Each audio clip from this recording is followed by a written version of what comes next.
Армысыздар қазақ туран елі. Бүгін осы бейнеге шығып отырмын.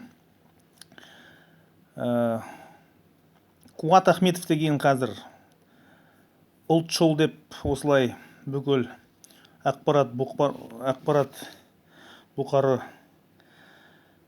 айтып жүр қазақ тіл мәселесін көтеріп. Ал енді мәселені көтергенде оның себебін көру керек бізге.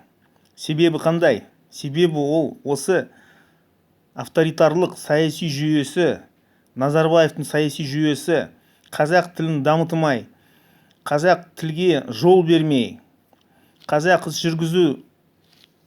жүргізуге де жол бермей жатыр. Кім ол? Ол осы Назарбаевтың саясаты, Назарбаевтың авторитарлық саяси жүйесі. Оны неге түсінбей жатсыңдар?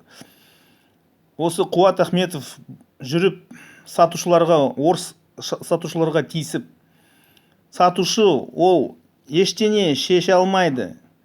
Оның қолында билігі жоқ. Оны қалай түсінбейсіңдер? Қазір ең маңызды мәселе ол мәжбүрлі вакцинацияға қарсы шығу керек. Халықты осы мәселемен біріктіру керек. Ал Қуат Ахметов тіл мәселені көтеріп тұр. Әрине, тіл мәселе, мемлекет тілді дамыту ол өте маңызды мәселе.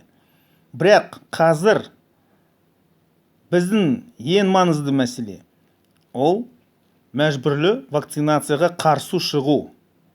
Халықты қазір вакцинацияға тығып.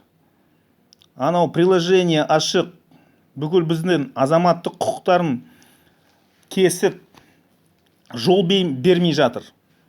Оны неге көтермейді анау Қуат Ахметов? Кезінде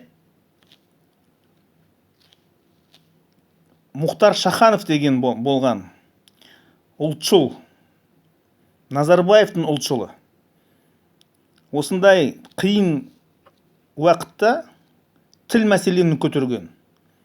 Ал неге тіл мәселені көтерген адамдар неге Назарбаевқа нақты айтпайды? Назарбаев, не істеп жүрсіңдер? Неге осы тіл саясатында қазақ мемлекет тілге дұрыстап жол ашпайсыз, дамытмайсыз? Неге қолдамайсыз тілді деп?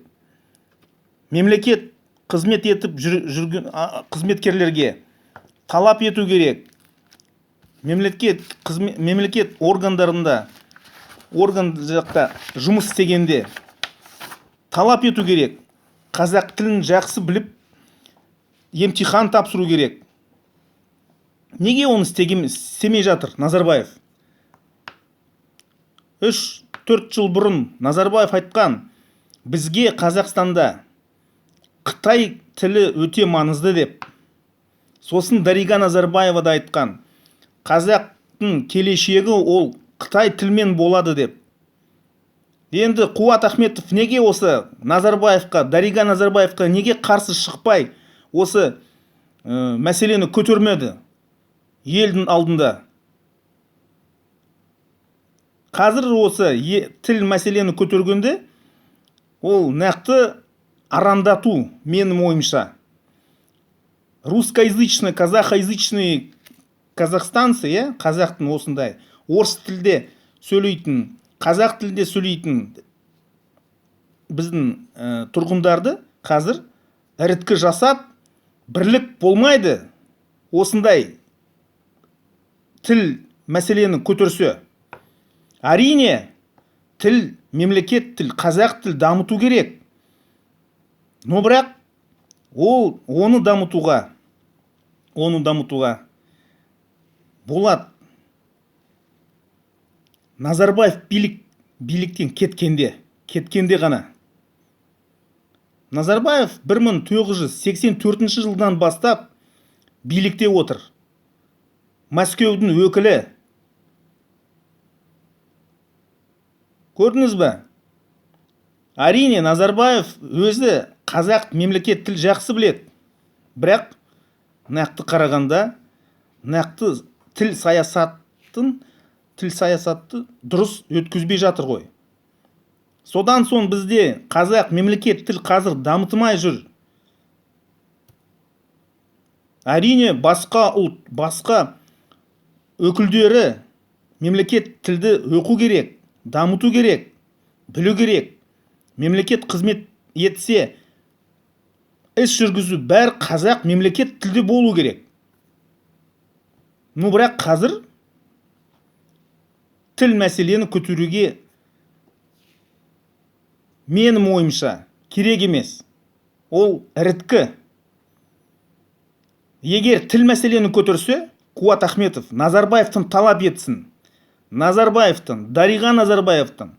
Олар Мәскеудің өкілдері. Ойландар, қазақтар, бауырлар.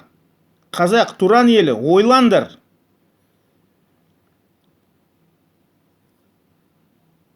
Қазақ туран елі. Алға.